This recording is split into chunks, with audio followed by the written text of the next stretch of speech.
Friends, family, countrymen. Here we are again, episode 17 with my boy Steve Guberman. Steve, I'd say welcome to the show, but there's really no show. It's just me and you in our respective Awesome homes. studio you have here. Thank you. Thank you. Thanks for having me. Your studio is way cooler than mine, actually. After this call, I'm going to have to up my background game, maybe put myself on a beach or something. For those that don't know Steve yet, Steve and I have gotten to know each other, I would say, over the past like 10, 12 years in the marketing world in New Jersey, at respective places, at different places, but just through the years with the ad club and things like that. Steve, I'm going to put you on the spot here. Steve is one of the most humble, nicest, genuine folks that you will ever meet. And I will Thank you. I will bankroll that. I'm bankrolling that. Sorry about the screenshot right there. Just one of the nicest guys, always going back in time when we first met. But Steve's been sort of a part of my life now, like in a bigger part over the last year or so. He's starting his own thing, which I'm going to let him tell you about. But is really like had the courage to go out, and this is part of the reason why this homage is for you right now.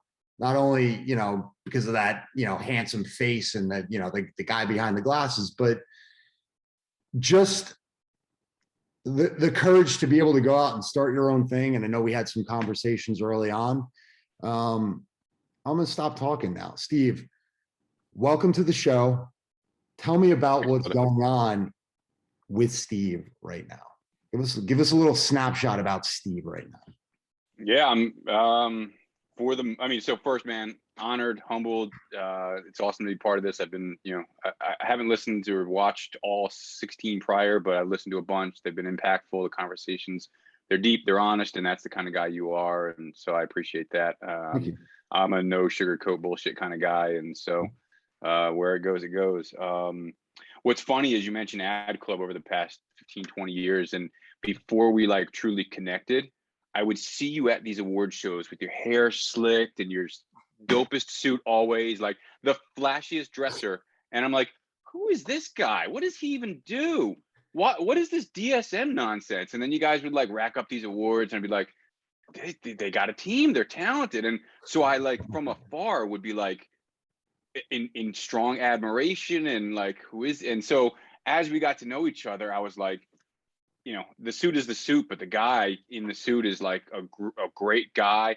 And over the past year, as we've gotten to know each other and I've been networking my ass off, people I meet are like, oh, I know Darren, and so as networked as I think I am, I think you 10X it. And everybody that I speak to, they're like, yeah, Darren this and Darren that, and all positive and all great. So it's been great to get to know you and understand how you tick and your family and your team at DSM and seen you grow and conquer stuff. So my snapshot, man, what better thing to do during the pandemic than launch a new business and go out on your own and try something new, because what the hell, life's too short to not do that.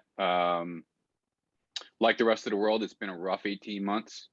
I don't have a monopoly on a rough 18 months at all. I have 20 years agency background. I owned my own agency for a decade. That's when we would kind of cross paths, and I sold my agency and spent 5 years with the firm that acquired mine. And January, right before the pandemic, I said, oh, I'm going to spend the rest of my career on the brand side. And so I went corporate. I got a job in-house at a mid-sized tech company with a pretty hardcore mission-driven social justice spin on things. And it was a really bad fit. And I spent 8 months there. And while I was there, it was what I needed when I needed it. I pulled away some lessons from it. I got, my family went through a pretty tragic, life-changing event while I was there. And they provided the support that I needed to get through that or start to get through it. And when I left there in August, I was kind of shell-shocked, like, what do I want to do now? And I started interviewing for these like creative director jobs at big agencies across the country that had gone remote and were looking to plug somebody in. And I realized that I don't have the bandwidth to work 60 hours for somebody right now. Like emotionally, I was just fried. And the conversations I was having with guys like you that own their own agencies, trying to understand what had agencies evolved to, or what had, you know, COVID done to agencies. There was just these conversations evolved into, there's a business here, and the entrepreneurial spirit in me was like, let's launch something, let's make something instead of jump on somebody else's train.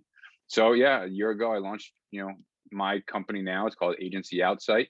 I work as much as I want or need. I make as much as I want or need. Life is very simple now, and I've toned it back from needing to work, you know, 60 hours a week for somebody else's benefit, and trying to find new balance in what life is about and what it means to me, and where am I spending my time and who am I spending it with. And yeah, it's been pretty awesome year. So I love it. And the probably the biggest takeaways and benefits have been just the people I've been able to meet and the impact I've been able to have on their lives, and really the impact they've been able to have on mine, and just, you know, how fulfilled we are with the people that, you know, we get to spend time with, whether it's in the Zoom or, you know, in a one-on-one in person. So yeah, that's my recent snapshot. That the way you just took the last 4 to 5 minutes and articulated the last 2 years for yourself is one of the reasons why I hold you in such high regard and admiration. The one thing about Steve that I want the audience to know is that in the sense of giving back and caring, and I think it's a beautiful lesson, you know, what you just kind of said, and I think a lot of our younger listeners can glean a lot of insight from that. That in what you did, to take a step back and having all the stuff that you went through, and then to be able to, like, you know, sit there and really have the courage to be like, I don't want to do this anymore. I'm gonna do something for myself. It might not be the end all be all, you know, but having that, it's funny that when you brought up about like the suits and the slick back hair, because there's a maturation process that happens, you know, like the same thing to your point. Like, that's what I thought I had to be when I was 33 and 34. And now at 44, almost 45, you know, I still like to dress, but it's like, I've realized that it's not all about me. It's not like, I don't, and on the other side of it, to that, like, to play to that ego part of it. One, it's definitely in IRL. It's not all about me. It's not all about us. Mm-hmm.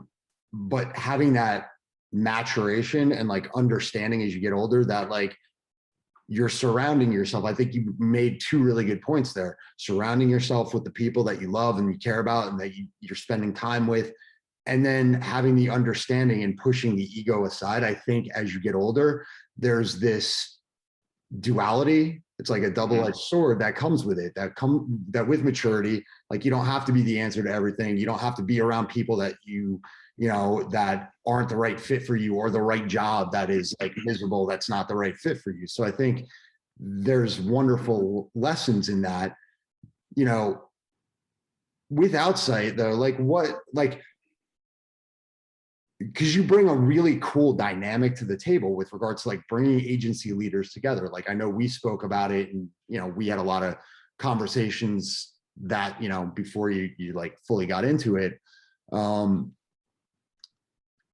There's so many points in time from my own experience that I wish I had someone like you 12 years ago, because there are some days, although I wouldn't trade anything in the world for this, like what I do now. I've found my calling, and I love what I do, and I love the people that I do it with.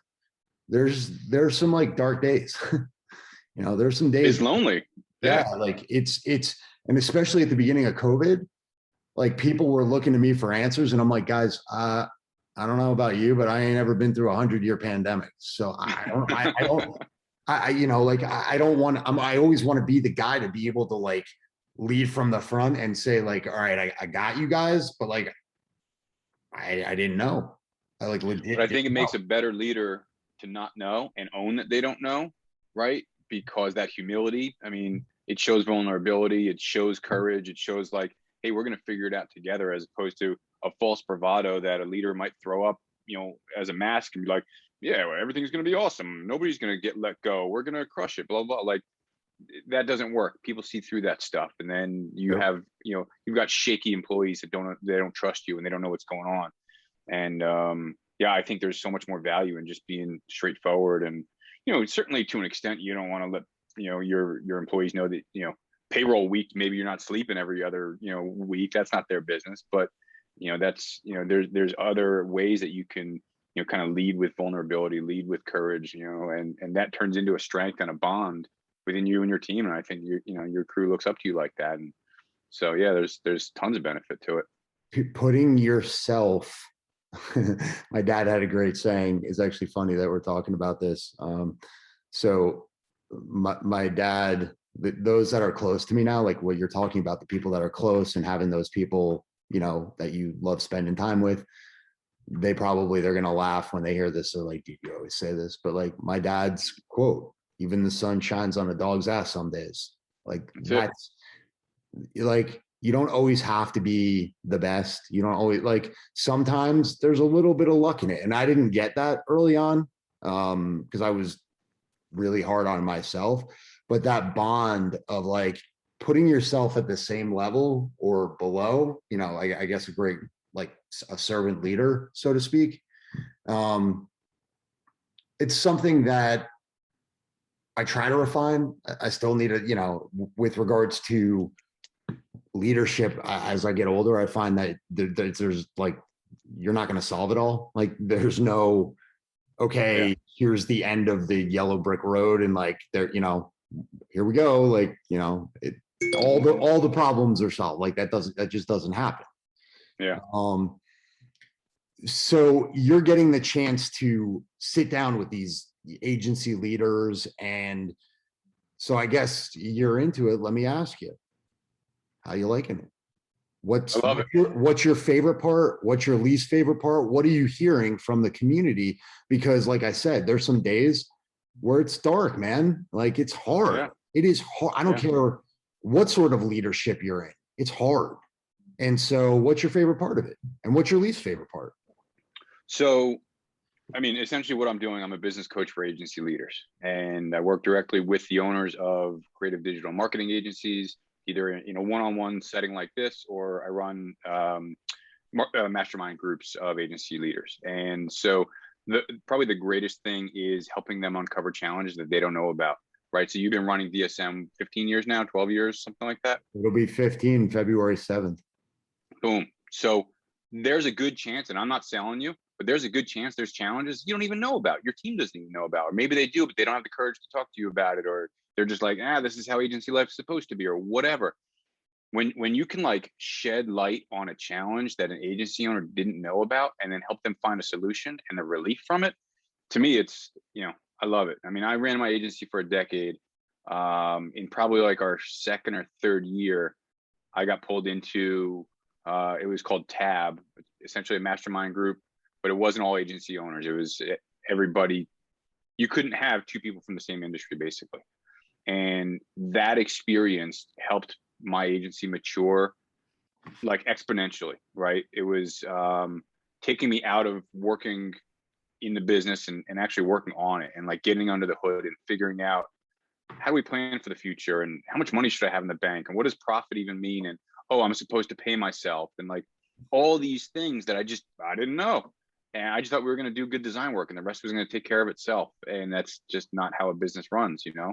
I got out of design school and I went to corporate America and jumped around a couple agencies and I launched my agency. So I had no business experience, although entrepreneurialism just runs through me. It runs through my family.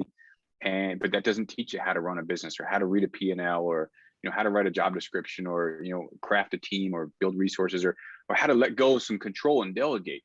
So I mean, all those things that I get to help agency owners figure out, because the core of what I really want to do is find agency owners who are like I was, working 60, 70, 80 hours a week, not doing the thing that they love doing, which is why they launched the agency in the first place. I love designing logos. I love coming up with campaigns. Well, in year 2, I wasn't doing any of that. I was business development, writing proposals, bookkeeping, cleaning the kitchen, whatever, everything other than what I love doing. And by the way, if I remembered to pay myself, I'm making like $7 an hour, I may as well go get a paper route. Why am I doing this? Nope. So that complete and total imbalance, helping right that ship with an agency owner and giving them back what they love, greatest thing ever. I can't believe I didn't find this. I wouldn't have been ready for it, but I can't believe I didn't find it, years and years ago. So yeah. That's another really great point, because I think that it's funny, if you would have said to super suit, slicked back hair Darren, like, hey, I got this thing, I would have been like, bro, I got this. Mm-hmm. And only now do I know, after going through a lot of the things that I went through in like 2019 with the business, and trying to like, basically be at a place now where I'm like, okay, like that was really hard, but everything, when the dust settles, you can see happened for a reason. Everything is what it is. Everybody is where they should be. And things are like, have never been better for us, going through that experience, really tough. Yeah. Not being ready, I think, for a young entrepreneur, because I do a lot of the same thing. Like, I'll just get people that'll reach out on LinkedIn and be like, hey, you're running this really, so can you help me? Like, and I'm like, all right, before you even start this, I had a young guy who graduated, Ramapo College a year and a half ago, and I'm helping him through it. And like, now we're, working together on some stuff, and like, we've hired him for a few gigs that we needed for like photographer and but I told him, like, Jack, bro, like, there's a lot that goes into this. Like, you love what you do, and it's really easy. But once you have other people that are your responsibility, the compounded interest forget it. is not only really hard, and like what you said, paying yourself. Like, I would always put everybody out. Like, I want to make sure you're the type of leader that is either going to be selfish and takes, or way too compassionate and gives too much, to the point where you're being detrimental to yourself. Finding that balance is like the key. But understanding, running a business too, as you begin to grow it, if it becomes a real thing, that human element of having people, by the way, whatever is on the couch, it's a dog or a cat, that is the most comfortable thing I've ever seen. I see dog little is movements like of a cat. legs and heads, and yeah, she's like a cat. My 10-year-old dog named Winnie. Winnie. So let me ask you this, right? Yeah. So first of all, I love working with college kids. Interns, I think, were like magic in our agency. Yeah. Whether it was shattering their dreams and letting them realize that they maybe should find another job or career path, or helping them build upon it, or what. Like, I love that. But you said something that kind of triggers it, and it's kind of aside from the agency world. But like, do you think innately that all things happen for a reason? Do you believe that?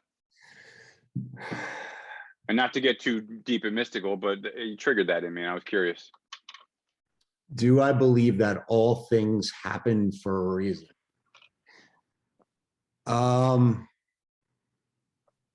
My belief, yeah. Yes, I do. I think that God and the universe have a way of balancing things out. That's the best way that I can explain it. So when you start a company, and I'll use DSM as the example, because that's what we're talking about here.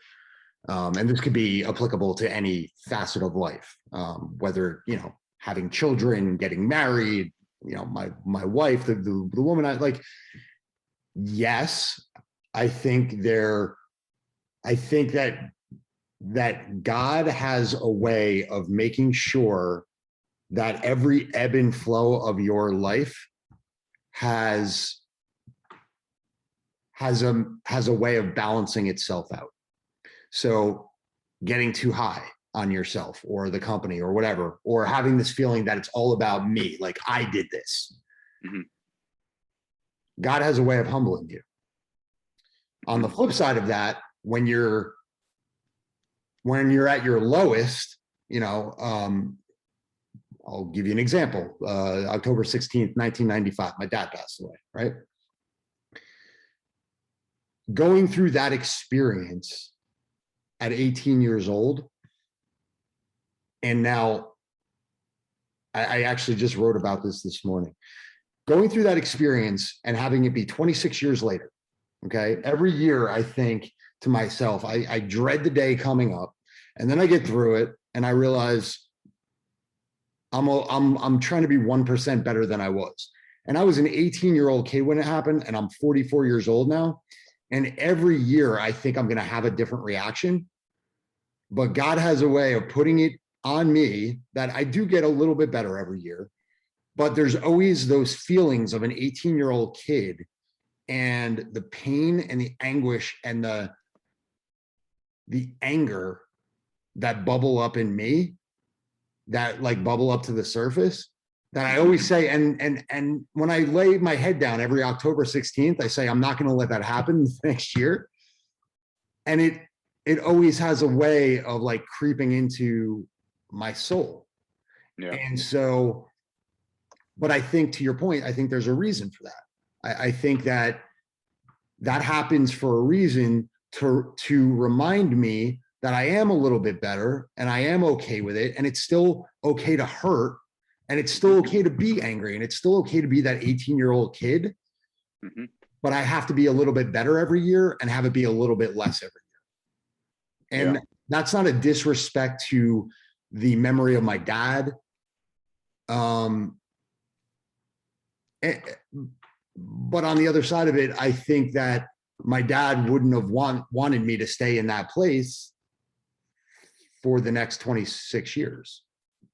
No, of course not. And I'm sure the man that you've become has a ton of correlation to the way that you've grown year to year every October 16th and faced those feelings. And, you know, listen, there's plenty of people that have lost a family member that on that anniversary, they make sure they're blackout drunk so they don't feel those feelings. So, you know, you can either face them or you can run from them, and you're facing them. I think I did that every year between 19 and 25. Sure. Yeah, I mean, it was tough. But to answer your question simply, and I know I was long-winded, yes, I think God has a way of making the universe balance out to the point where everything in your life happens for a reason, good, bad, or ugly. I don't know if I answered that the way you thought I would answer it, but it's not an easy question. Now you really got my wheels spinning. It's not an easy question to answer. It's not black and white, right? And everybody's got a different belief on it. There's agnostics and atheists and every, you know, belief under the sun. And so I don't know. I think when life is going good and like you said, you know, just we're flowing down easy street, like, yeah, everything happens for a reason. But when we're hit and faced with adversity, a pandemic, a loss of a loved one, a divorce, or whatever, you know, dog get run by a car, like whatever, like, oh, why would God want this? You know, God, spirit, universe, Allah, whatever you want to call it. Why would they want that negative thing in my life? And a lot of times the growth from that negative, you know, event in our lives doesn't come for 15, 20, 30, 40 years. You know what I mean? Like, we don't know the lesson until maybe never. But, you know, so it's something that I've been contemplating a lot about, like, why do certain things happen? You know, there's that question of like, why do bad things happen to good people? No. The bigger like answer for me for that is things don't really happen to me. They just happen, and I happened to kind of be connected to whatever that event was. But, you know, that it's too easy to get in that victim mentality of, well, this happened to me. The pandemic happened to me. My agency, you know, shit the bed and we're closing the doors, or, you know, whatever that thing might be. But, you know, what I'm picking up from you is that, you know, the universe has a way of leveling itself out, and, you know, the yin and the yang, if you will, the good and the bad. And, you know, it whether it's knocking my ego down and making me eat some humble pie and realize that I'm not the great thing. And so, yeah, I don't know. Again, didn't mean to get too, you know, off the beaten path, but I was curious what your thoughts were there, because you mentioned something about, you know, things happening for a reason. And I was curious how you felt about that. I love it. See, this is why I love Steve Guberman.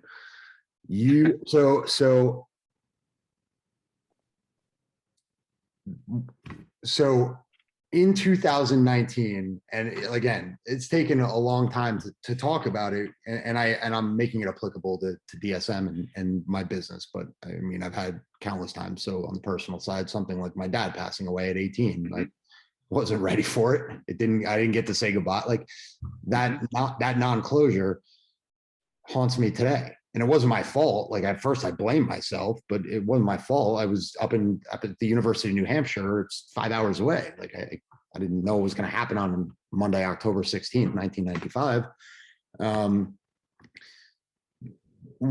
With regards to the business side of it, you know, that humble pie or whatever, like understanding and now being 2 years removed from probably the toughest year professionally in my life, having the understanding, the reason I say things happen for a reason is, and God has a way of working it out, is because I had to go through that in order to get to a place that ultimately, and there's another part of this too, that I'm working on. It's part of the evolutionary process with like my mastery group, is getting myself to be okay with, all right, things are going well. Not to say that things will always go well, but like really embracing that and like really moving with that energy, with that positive energy, because naturally, innately in me, what I'm thinking is, oh my gosh, things are going good. When's the right cross coming from, you know, like my boy Mike Tyson, like when's the right cross come? You know, like when's it going to hit? When's the other shoe going to drop? Yeah. When's the other shoe going to drop? And that is a behavior that that's not great either.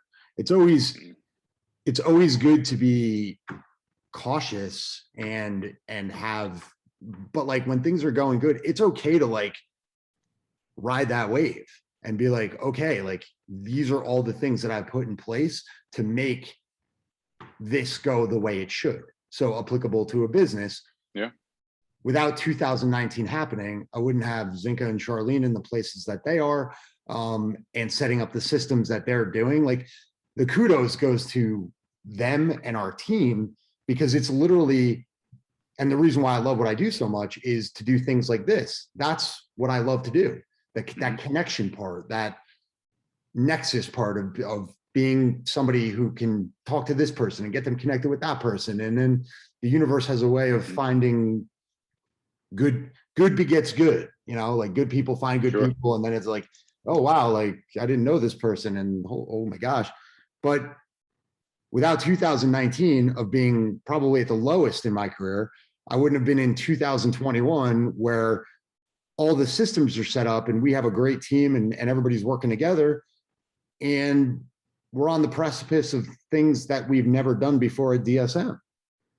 Yeah, you've got to have, you know, the phoenix rising from the ashes into the, you know what I mean? Like you've got to have sometimes that really low point to know what you want the positive points to, the, you know, the peak or whatever to be.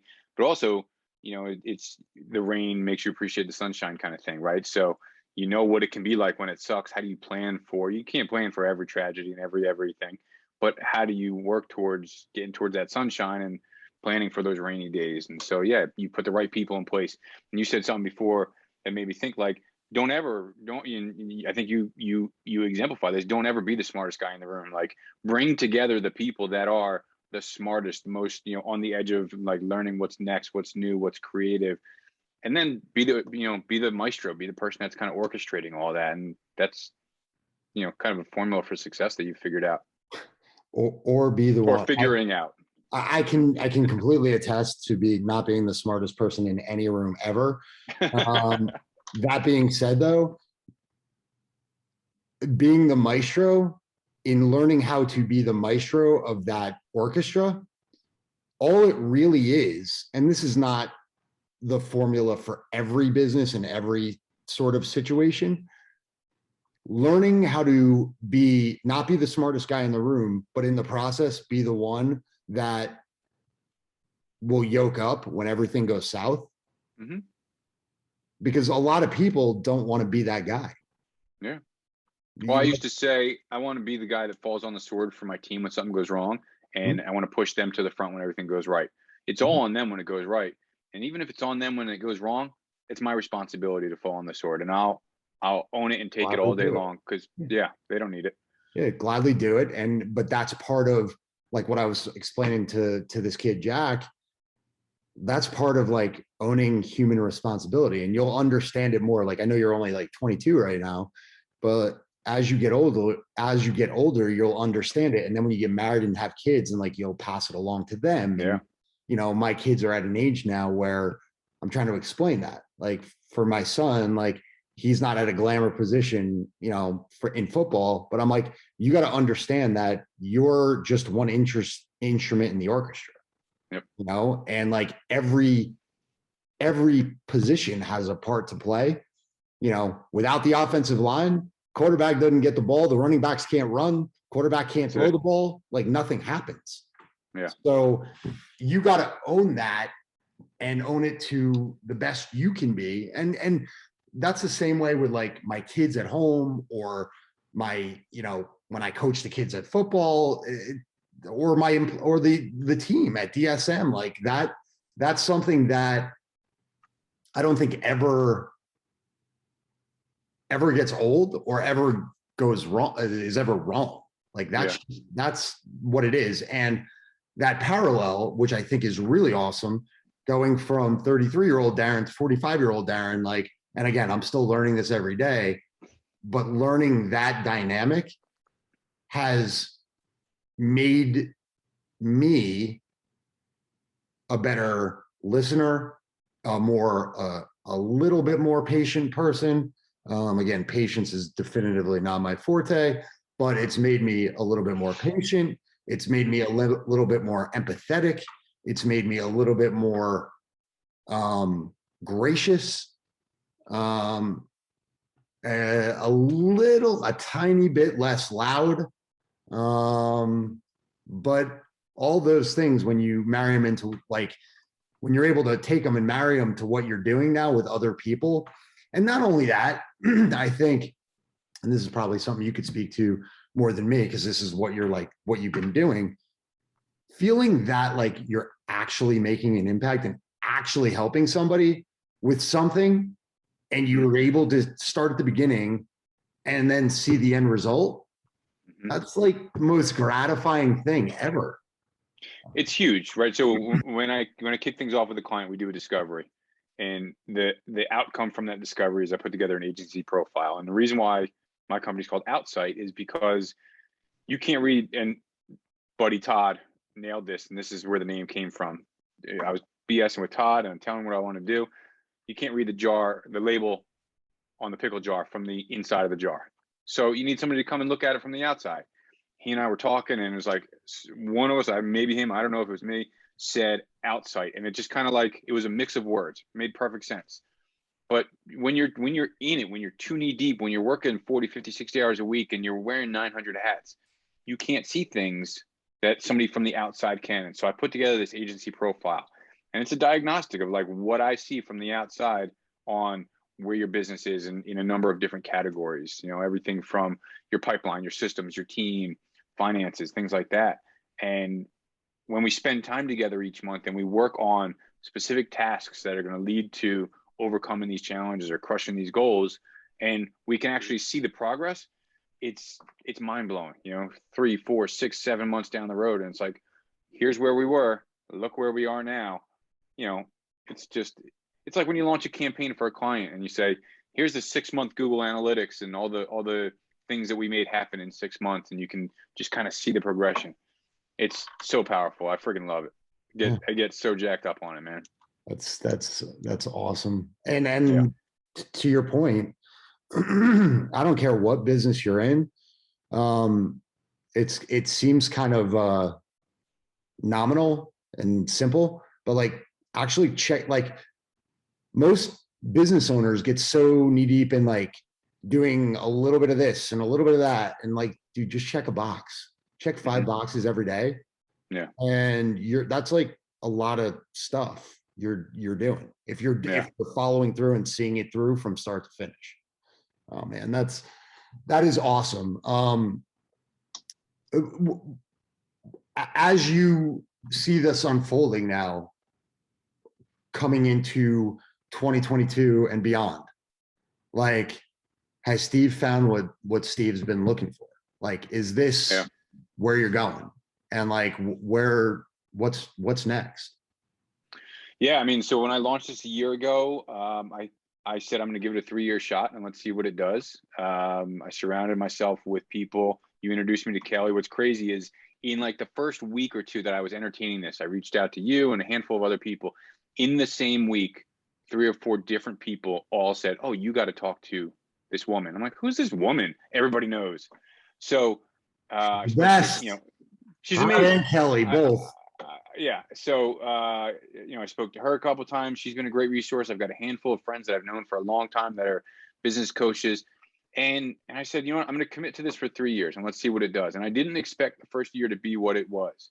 But in the first year, I blew my goal numbers away, probably close to triple. And so I said, you know what, year 2, let's double it. So I put a plan together. I'm a numbers guy, I'm a systems guy, I'm a funnel guy, and I know what I need to do in order to get to doubling it. And is this forever? I don't know, but I know guys that have been, business coaches, and I don't call myself necessarily a business coach. They've been doing it for 20 years, and they've set themselves up with a lifestyle business that gives them the ability to, whatever, sit on the beach if that's what they want, 2 weeks out of the month or whatever. And my friend Dave lives out in Arizona. He used to live here in Jersey, and he works with some agencies that I know. And he moved to Arizona so he can golf. And he coaches 20 companies, a month. And I love the balance. I love, I need balance in my life. I love being able to help people, both in what I'm doing with Outsite, but outside of Outsite, being involved in my community, helping others, having the time to do that, like, is so invaluable. Being available to my son when he allows me to be is priceless. You'll see. He's 16, and it's tough to be a dad to a 16-year-old. So I make myself available as best as I can for him, and got an amazing woman in my life. So I've got time for her, and just finding balance. I'm not a subscriber of like the whole Gary Vee thing of like work 1,000 hours a week and crush it and make your goals. And that's not the energy that I'm really about, but I am about, setting goals and crushing them. But if I could do it at, 30 hours a week or 20 hours a week, how do I reassess what I need in my life? Money's not all of it. You know what I mean? So it's been a good level setting year for me. And yeah, I got a couple of years ahead that I'm going to keep making this happen. I have to say, before we close out here, that I am tremendously proud of you, because the vibe and just what I'm seeing from you right now, like how you're putting your energy out into not only this screen, but like into the world, is just, it's phenomenal. Like, keep helping people, keep doing it in a way that it feels good to you to be able to do it. I'm in the same kind of camp with you. Like, the reason I started DSM was to have work-life balance. Like, I wanted to coach football. And I didn't even have kids at that point. And dude, I'm right there with you with our 12-year-old daughter. She's like, it's crazy having kids in today's world. But I'm still doing it. Still got to get to coach Luca with football and baseball and all the other stuff. And it's just, my dad had his own company, and I think I've said this on another interview, so I'm not going to bore everybody with it, but like, he would show up, and my dad was older. My mom was a second marriage. My dad would show up with donuts after school. We'd go play like in the schoolyard, and he'd show up, but he was the only dad there. And it was so amazing for him to be able to see me grow up, and that's what he loved. And having his own business allowed him to do that. But at the time, I'd be like, dude, what are you doing here?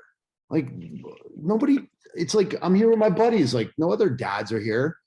And he would just sit there, and he would just have this little grin, this little shit ass grin. And he would take it all in, and he'd be far enough away. He'd be like on the other end of the parking lot, but he would just sit there and watch us beat the crap out of each other playing football in the schoolyard after school. And that's what he Yeah. loved. And that's what like people still remember to this day, you know, my friends, about my dad. Like I do a post, I do it to keep his honor alive and to keep like his namesake. Like I just, I put the front of his gravestone on it just to keep his name. Like I want people to see his name, and all the people that I've met over the previous year who may not have known him, like that was my dad.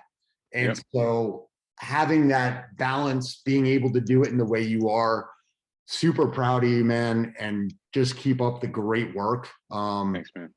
And an homage to you, because you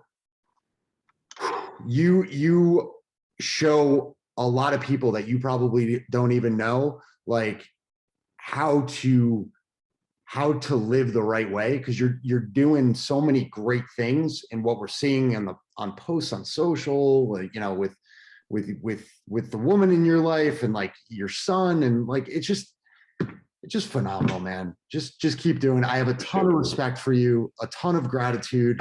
This homage is for you, man. I'm going to give you the last word. Agency Outside, what's next? Where can people find you? What do you want them to know? Have at it, bro. I don't know. Last word. I hadn't thought about that. Find me at agencyoutside.com. Not big on the social stuff, but certainly I'm somewhere on social, and just, you know, looking to be a part of people's growth and success. And if I can help out, you know, in any kind of way, I'm available to have a conversation. So I appreciate you, and appreciate you doing this and paying homage to the people that you respect and look up to. And I don't think enough people take the time out of their day to say I love you, or to say thank you, or to, you know, put that respect out into the world. And so I appreciate you doing this, and honored to be a part of it. So thank you. Rock on, man. Thank you so much, Steve. Steve Guberman, episode 17 in the books. Guys, anybody that wants to connect with Steve, like I said, we're kind of built from the same cloth, so to speak. He'll talk with anybody. Really rad dude. So Steve, thank you so much for your time today. Homage to you, my friend. Keep doing what you're doing. Keep rocking, bro. Thanks, brother. All right, dude. Appreciate you. See ya.